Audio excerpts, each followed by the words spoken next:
Olá, esta é a aula número 4 para os alunos do primeiro ano do ensino médio. A gente vai continuar corrigindo algumas questões da ADE, mais precisamente hoje nós vamos fazer duas, porque os temas das questões são meio complexos, né? Requer um pouco de tempo, de habilidade e tal, e aí a gente compensa o tempo nas próximas aulas, tá? Então hoje serão só duas questões que nós vamos realizar da ADE, tá? A primeira questão de hoje vai ser a questão número 12, que é uma habilidade do 8º ano, tá?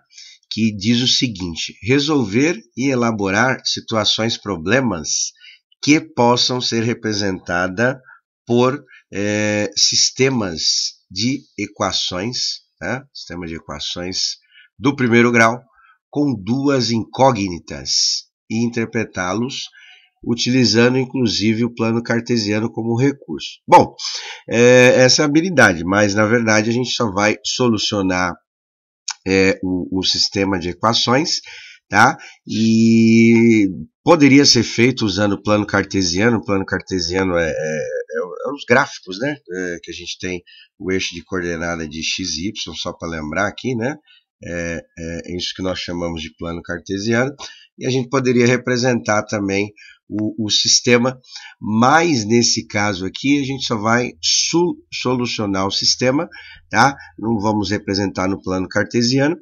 E no caso da solução do sistema, quando a gente estava estudando a parte de equações, a gente geralmente calcula o valor de uma letra. Na maioria dos casos a gente utiliza a letra x, né? Mas aqui está falando duas incógnitas. O que significa incógnita em matemática? São os valores desconhecidos. No caso aqui não seria um valor, e sim dois valores.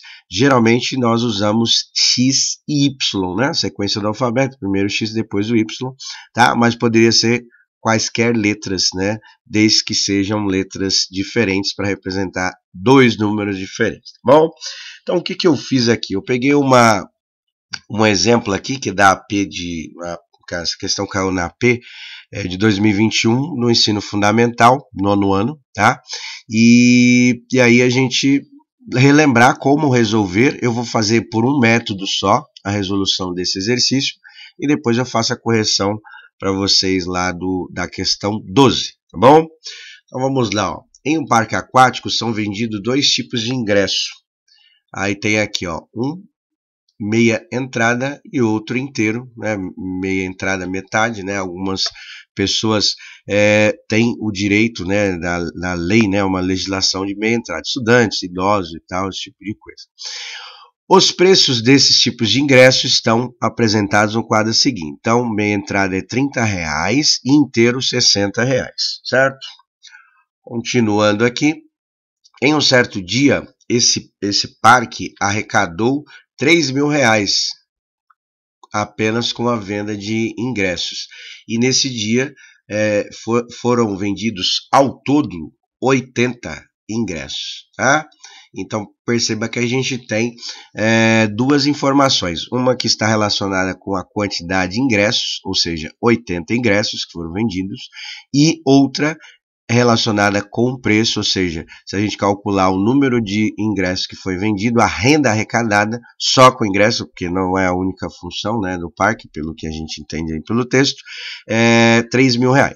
E aí ele quer saber quantos ingressos do tipo inteiro foi vendido, né? Foram vendidos nesse dia. E esse tipo de situação de ingressos é muito comum para representar essa situação de sistema linear, onde nós temos dois valores aí. Bom, então vou fazer o seguinte, eu vou representar as quantidades de ingresso pelas letras x e y. Poderia ser qualquer letra, tá? Mas eu vou usar as letras x e y aqui, que é o mais padrão. Então, o x vai representar os ingressos de meia entrada, tá? E, consequentemente, a outra letra, a letra y, vai representar os ingressos inteiros, certo? Que é o que ele colocou lá, tá? Aí o que acontece? Tem duas equações. Se a gente somar a quantidade de ingressos vendidos, ou seja, meia entrada mais inteiro, que está representado pela letra X mais Y, tá? Isso vai dar igual a 80 ingressos, que ele disse que ao todo, nesse dia foi vendido 80 ingressos, tá? E tem a outra equação que está relacionada com a renda arrecadada. Cada ingresso de meia entrada custa R$30. Então, nós vamos colocar aqui, ó, né, 30x. Por que 30x? 30 vezes essa quantidade de ingressos que nós não sabemos, representado pela letra X. Cada ingresso custa R$30 no caso de meia entrada. E a outra equação, né, outra parte da equação, melhor dizendo, que tem a ver com o ingresso inteiro, que a gente viu que é 60, né? R$60. E aí vai ser 60y, certo? Porque é a quantidade de ingressos do tipo inteiro. Isso tudo dá uma renda de R$3.000, certo? Então nós temos aqui o que nós chamamos de um sistema de equações. Nós temos uma equação e a segunda equação para poder solucionar. Então aí a gente chama isso de sistema linear, porque geralmente é apresentado por linhas, né? Então esse aqui é o conhecido 2×2, ou seja, eu tenho duas letras e duas equações. No caso, nós só vamos resolver o que ele pediu, que foi o valor do inteiro. Ele quer saber quanto que é o ingresso inteiro, no caso representado pela letra Y. Para resolver esse sistema, tem alguns métodos, tá? Mas nós vamos resolver usando o método da adição. O que significa isso? Nós vamos somar as equações para poder eliminar uma das letras. Então, a gente eliminando uma das letras, a gente consegue resolver aplicando as ideias de equações normais que a gente já costuma fazer, tá? Então, o que nós vamos fazer? Para eliminar, no caso, a letra X aí desse sistema, nós temos que pensar no número contrário que tem na linha 2, na linha que eu representei pelo número 2 em algarismo romano, tá? Então, nós temos aí, na linha de baixo, o número 30 positivo. Como que eu faria para esse número ficar igual a 0? Certo? Eliminar, não é chegar aqui e apagar, né? Eliminar usando artifícios matemáticos. Ora, se é 30 positivo, e eu vou usar o método da soma, então eu tenho que somar esse valor com 30 o quê? Com 30 negativo. Por quê? 30 menos 30 é igual a 0, certo?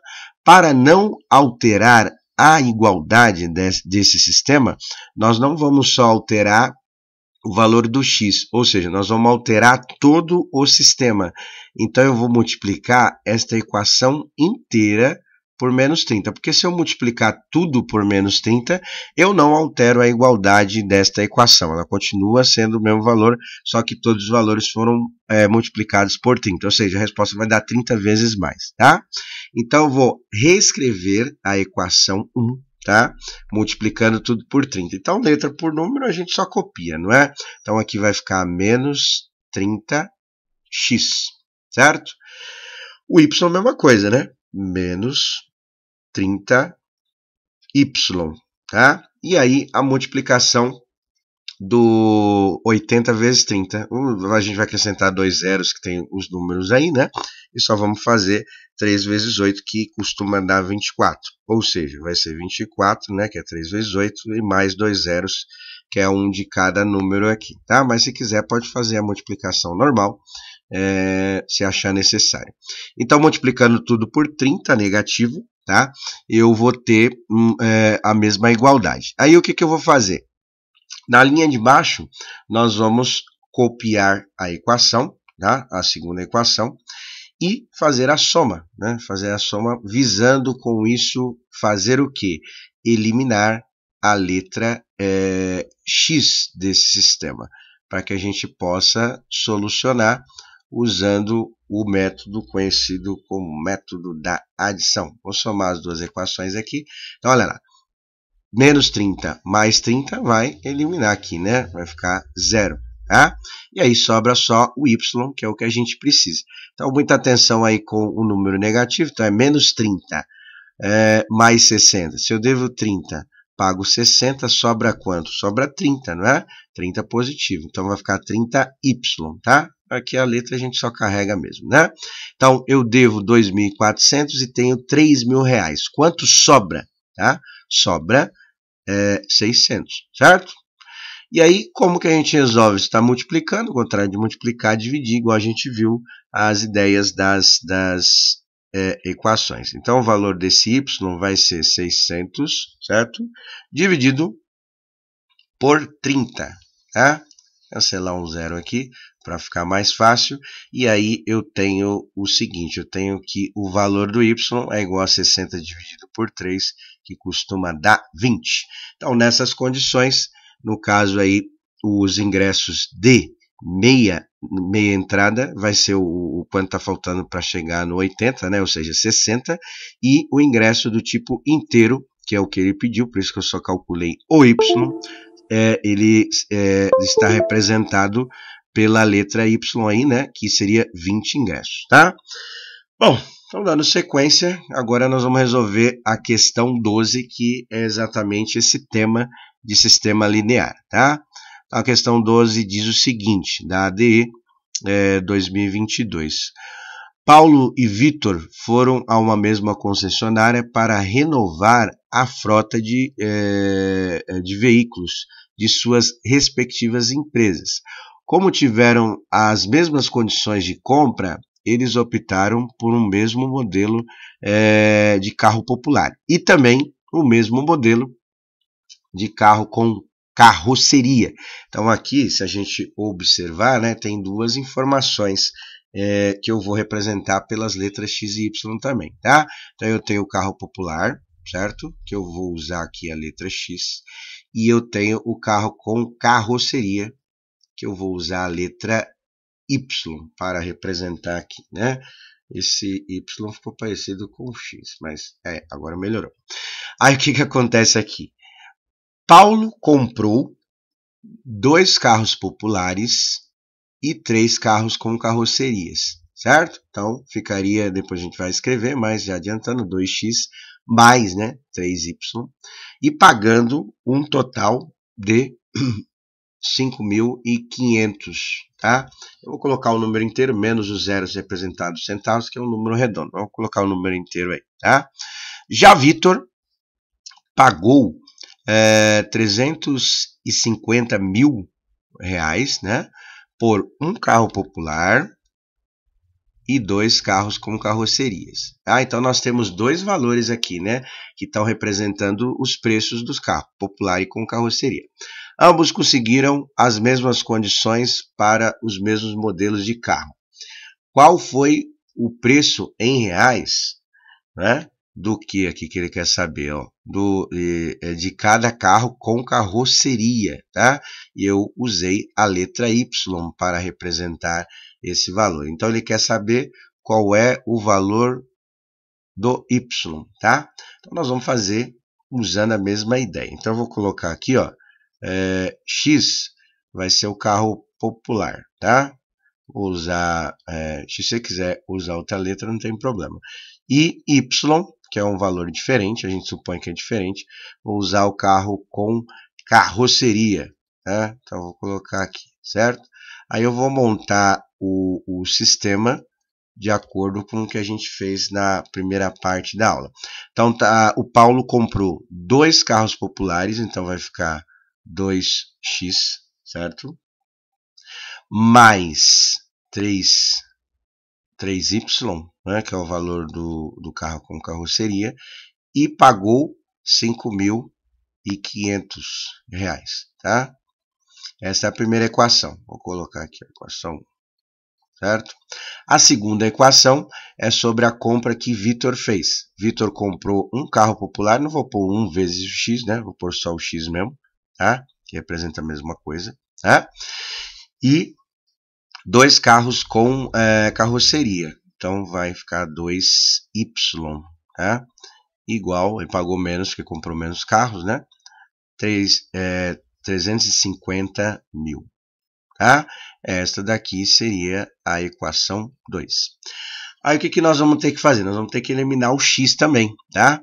Para eliminar o x, é bom sempre pegar a equação que tem o menor valor, que aí é só você pensar no valor que você tem que multiplicar. Então o x aqui, ó, é 1 e na parte de cima eu tenho 2. Para que eu consiga eliminar o x, basta eu multiplicar a equação de baixo pelo oposto de 2 positivo, que é o 2 o quê? O 2 negativo, certo? Então eu vou reescrever a equação de cima eu não vou mexer, tá? Então depende do caso aí, a gente vai alterando as equações, né?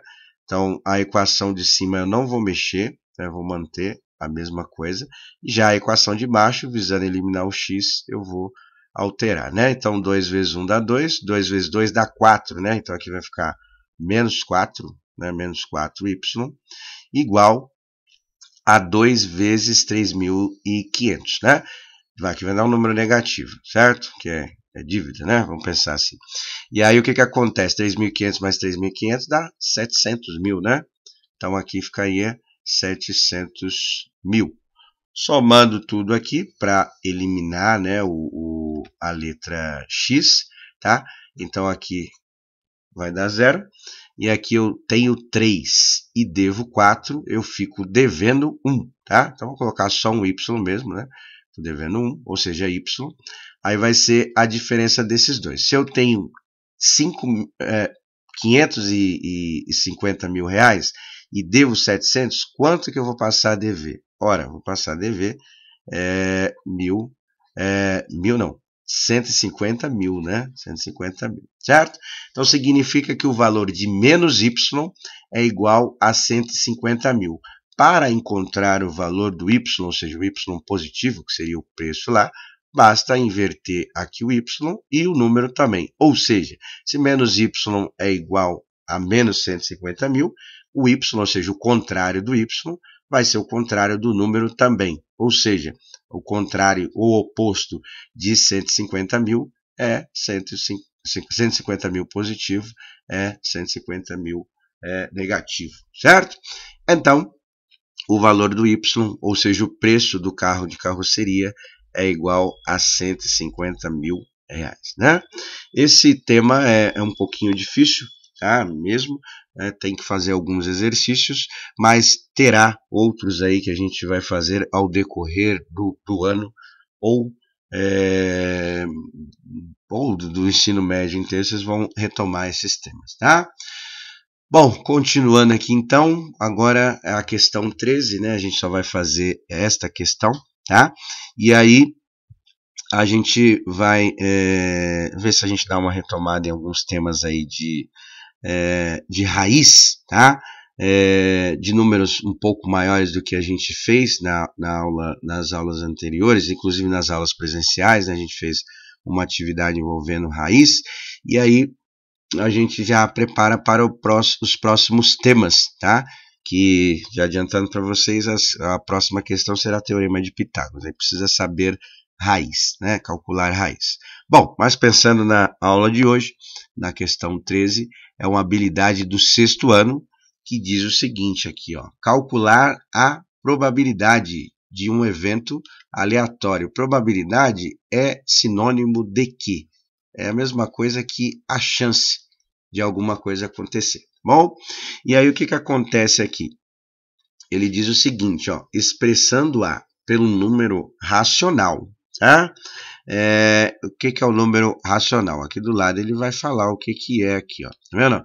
Forma fracionária, ou seja, representar a probabilidade de alguma coisa acontecer, a chance de alguma coisa acontecer por uma fração decimal e percentual, certo?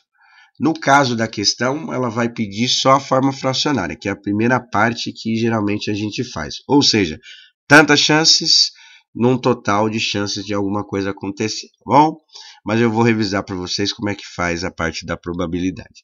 E aí diz o seguinte, ó: e comparar esse número com a probabilidade obtida por meio de experimentos sucessivos, ou seja, vários experimentos, mas nesse caso aqui seria um só, na questão vai pedir um só, e reconhecendo e aplicando o conceito de razão em diversos contextos, Aí tá a ideia de proporcionalidade, escala, velocidade e porcentagem. Bom, a gente só vai fazer o seguinte, só vai ver uma determinada situação e calcular a chance dela acontecer usando a forma fracionária. A parte de baixo não vai ser necessária para esse exercício, porque a gente só tem um evento, ou seja, um acontecimento para pensar. Tá?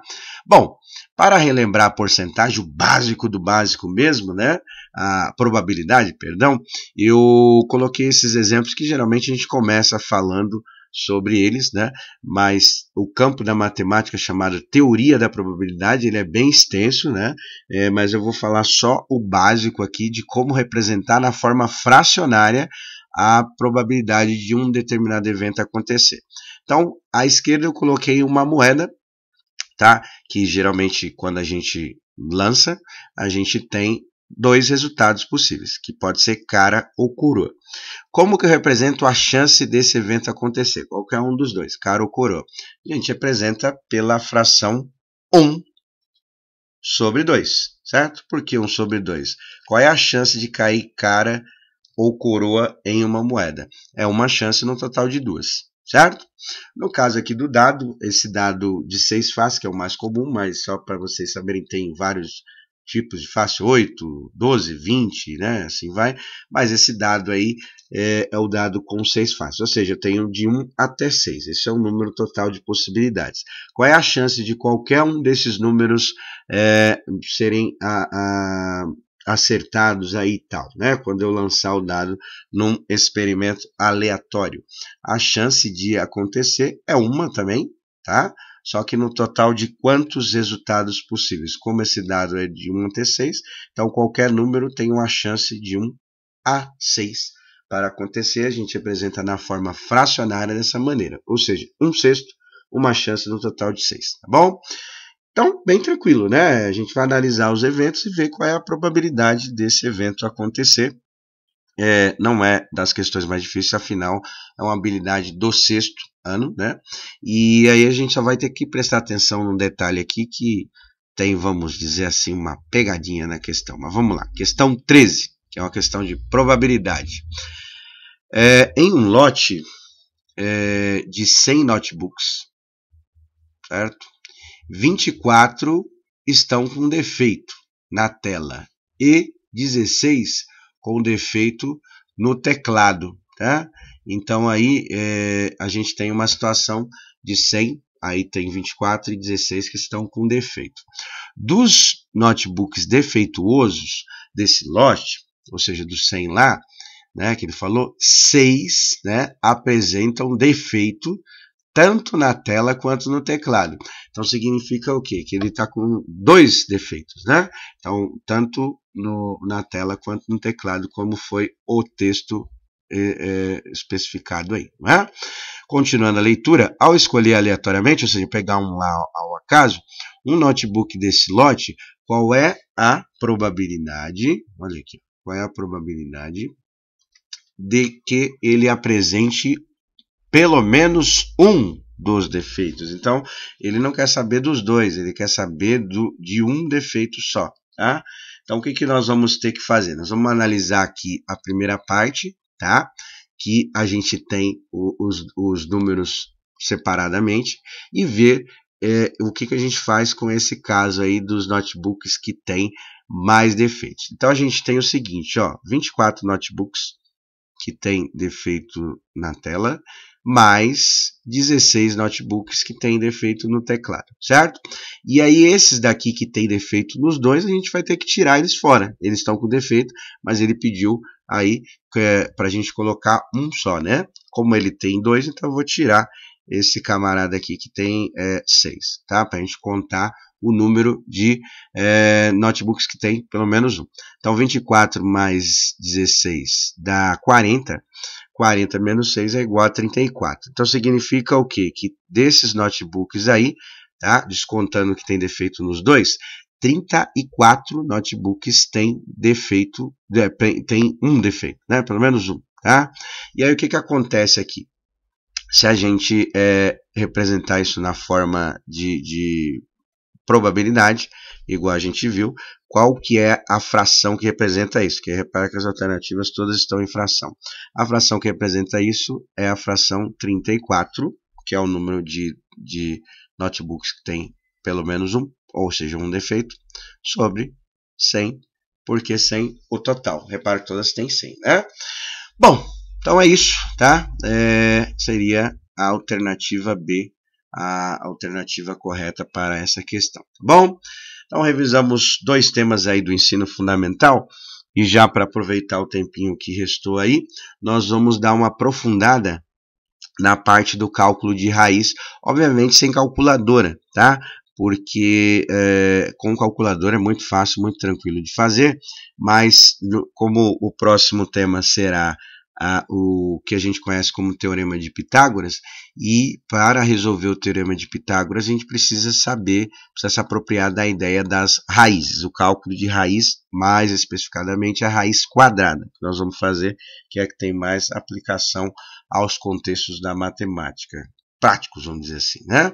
Então, o que eu fiz aqui? Eu coloquei algumas raízes, tá? E à direita, né, nessa parte aqui, eu coloquei para vocês as raízes mais, as principais, né, vamos dizer assim, as primeiras, as fundamentais, e aí, através dessa, a gente vai tentar comparar com as que tem os números, vamos dizer assim, um pouco maior, que tem aí 4 dígitos, até 4 dígitos. Como que a gente faz, tá? Então, as raízes aí a gente já deu uma revisada. Então, o que nós vamos fazer aqui? Ó? Raiz de 400, ela está relacionada com qual desses números aqui, que são os resultados, e do lado está as raízes, né? Ela está relacionada com a raiz de 4, porque é o início aqui, ó, que começa, né? Então, se a raiz de 4 é igual a 2, porque 2 elevado a 2, que é 2 vezes 2 dá 4, quanto que vai dar a raiz de 400? Ora, só vai aumentar um zerinho aqui, né? Então vai ser isso aqui, ó, a raiz de 400 é igual a 20. Se você testar do lado, fazer 20 vezes 20, você vai encontrar o número 400, tá bom? Eu não vou fazer porque é só para a gente dar uma lembrada nessa parte que dá para a gente fazer. Mas se quiser testar, pode testar. 20 vezes 20 é igual a 400. Do lado nós temos a raiz de 900. A raiz de 900 está relacionada com a raiz de 9. Pelo começo ali, não é? O valor só foi aumentado algumas vezes. Então, o que acontece aqui? Se a raiz de 9 é 3, quanto que dá a raiz de 900? A raiz de 900 dá 30, não é isso? Se você fazer 30 vezes 30, você vai encontrar o número 900, tá bom? Acho que deu para entender, porque é bem fácil essa daí, que são todas raízes com números redondos, tá? E aí você consegue fazer numa boa. Então, a raiz de 25 está relacionada com a raiz de 2.500, a raiz de 36 com a de 3.600, 49 com a de 4.900 e 81 com a de 8.100, tá bom? Então, acho que dá para fazer numa boa, né? Agora aqui fica um pouquinho mais difícil de fazer, mas não é impossível, porque agora não temos números redondos. Mas o que nós vamos fazer? Por aproximação, a gente vai conseguir fazer o valor dessas raízes, obviamente sem o uso da calculadora. Então, o que nós vamos fazer aqui? Ó? Raiz de 625, certo? Qual é o número que a gente pode relacionar com essas raízes, vamos dizer assim, fundamental? Então, aqui, primeiro, a gente vai pegar esse número aqui, o início, igual a gente fez do outro lá, e vamos relacionar com essas raízes aqui, que é exato. Ou seja, o 6, tá? Está entre quais raízes aqui? Se a gente observar aqui nas raízes que a gente já sabe, a raiz de 6, ela está entre o número 4 e o número 9, certo? Se a gente aumentar esse valor aqui, só para pensar nas raízes que vêm antes e depois, exatas, né? A raiz de 400 é igual a 20 e a raiz de 900 é igual a 30, certo? Então, significa o quê? Significa que a raiz de 625 é um número entre 20 e 30. Pode ser 21, 22, 23, 24, 25 e assim vai, tá? Como a terminação aqui é 5, ó, esse número aqui, o último dígito aqui é 5, então a gente vai observar aqui, dos quadrados que eu coloquei, qual deles que termina com 5. O único que termina com 5 é esse daqui, que é o próprio 5. Ou seja, a raiz de 625 é igual a 25. Se você testar 25 vezes 25, você vai encontrar esse número. Tá? E repara que eu coloquei em destaque as terminações. A gente percebe o que, ó, que 1 elevado a 2, que é 1 vezes 1, termina com 1, e 9 elevado a 2, que é 9 vezes 9, termina com 1 também. Tá vendo? Então, 81 termina com 1. 2 ao quadrado, 2 vezes 2 dá 4. Então, termina com 4, e 8 vezes 8 dá 64. Então, ó, termina com 4 também, porque nós vamos fazer essas ideias para poder calcular. 3 elevado a 2, que é 3 vezes 3, 9, e 7 elevado a 2, que é 7 vezes 7, 49. Então, é a mesma terminação. E 4 elevado a 2, que é 4 vezes 4, dá 16, termina com 6, e 6 elevado a 2, que é 6 vezes 6, também termina com 6. Então, a gente percebe que tem um padrão nessas terminações, né? E o único que termina com 5 é o 5 mesmo, por isso que eu já deduzi que ali era 5. Agora vamos tentar as outras aqui para a gente poder ver. Eu vou pegar os dois primeiros números aqui, que é o 10, tá? E vou ver qual raiz exata que eu tenho antes. Antes de 10 tem o 9, e 900 a gente consegue fazer por dedução, né? Que é 30, tá? E abaixo dessa raiz de 10, ou melhor dizendo, acima, né? Um valor maior, a gente tem a raiz de 16 e a raiz de 1.600 a gente consegue fazer também por dedução, que é 40. Então, significa o quê?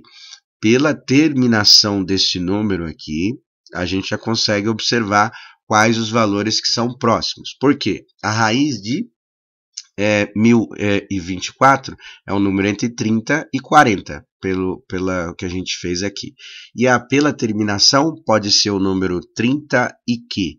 32, porque 2 ao quadrado termina com 4, ou, aqui no caso já terá duas possibilidades, ou 38, porque também termina com 4. Então, já reduzimos bastante as possibilidades das raízes. Como que você vai saber qual deles é? E se você quiser, você pode testar, mas a gente consegue fazer por aproximação, né? Esse método aqui ajuda a fazer por aproximação. 1024 está mais próximo de 900 ou de 1600, né? O 1024 a gente percebe uma aproximação entre esses dois valores. Se tiver mais próximo de 900, a raiz é 32. Se tiver mais próximo de 1600, a raiz é 38, tá? Bom, mesma coisa aqui, ó. Vou pegar esses dois aqui, vou ver o que tem antes. Antes de 1681, eu tenho a raiz de 1600, que a gente já viu aí que é 40, né? E após o 1600, pegando ali o 16 só para ficar mais fácil, a gente tem o 25, não é isso? Tenho 25 aqui e eu posso fazer por dedução a raiz de 2500, que é igual a 50. Então significa o quê? Pela terminação aqui 1, tá? A gente só tem duas possibilidades. Qual daqueles quadrados que terminam com 1? O 41 ou o 49, né? Que lá, 9 ao quadrado é igual a 81, tá? Então pode ser só essas duas aqui. Aqui todos os exemplos que eu coloquei para vocês vai dar um número inteiro, tá? Então a gente parte do princípio que tem um número inteiro aí possível. Bom, pegando aqui os dois primeiros aqui, ó, 33. Antes do 33 a gente tem que número aqui? O 33 está entre 25 e 36, certo? Então vai ficar o seguinte, ó, vai ficar 2500, que é 50, e 3600, tá? 3600, que é 60, né? O valor é 60 aí, tá? Quais são os valores possíveis? Pela terminação, como termina com 4, então pode ser 52 ou 58. Aí você olha qual o valor que tá, porque os únicos quadrados que terminam com 4 é esse daí. Próxima, 38, certo? 38 está entre 36 e 49, não é isso? Então vou pôr aqui, ó, só para vocês fazerem a aproximação. Então aqui vai ser 60 e o outro, opa, isso aqui ficou muito grande. E o outro aqui vai ser o 4.900. 4.900 a gente viu que é 70, né? Pela terminação em 4, a gente percebe que é o 62 ou 68. Só os que terminam com 4, esse daqui, né? Vou marcar aqui para vocês verem. Coloquei bastante número que termina com 4. Próximo, 46. Né? Qual raiz exata que vem antes? Redonda, melhor dizendo, que vem antes. Exatas todas são. Aqui vai ser, todas são no exemplo que eu coloquei, né? 70, certo? E acima vai ser o número 64, fazendo por dedução, 6.400, que é 80. Então significa o quê? Que a raiz de 4.624 é o número entre 70 e 80, e pela terminação pode ser 72 ou 78, né? Porque termina com 4 aqui, ó. Todos esses aqui eu coloquei a terminação em 4. Bom, é um método um pouquinho assim, difícil de pegar, mas ajuda bastante para calcular as raízes sem calculadora. Não é fácil calcular a raiz, né? Ainda mais com números um pouquinho maiores, e aí a gente tem esse método aí que ajuda a fazer o cálculo por aproximação. Então, depois que você vê qual é o valor, basta comparar com o número que está aqui e a gente consegue fazer o cálculo, né? Por exemplo, vou pegar uma aqui, vou pegar a raiz de assim, ó, a raiz de 1681. Qual número é mais próximo? É mais próximo de 1.600 ou de 2.500? Obviamente você vai perceber que é mais próximo de 1.600, significa que o número aqui é 41, né? E não 49, tá? Então aí dá para a gente fazer o cálculo por aproximação. Fácil não é, mas impossível também não, tá bom? Então é isso para a aula de hoje, tá? A gente colocou aí alguns temas aí para vocês lembrarem, e aí faz as raízes, que aí a próxima aula a gente já vai aplicar o conceito da raiz quadrada para cálculos aí de teorema de Pitágoras, que precisa ter essa noção tanto de potência quanto de raiz, no caso a raiz quadrada, tá bom? Para a aula de hoje é só, um abraço a todos, até!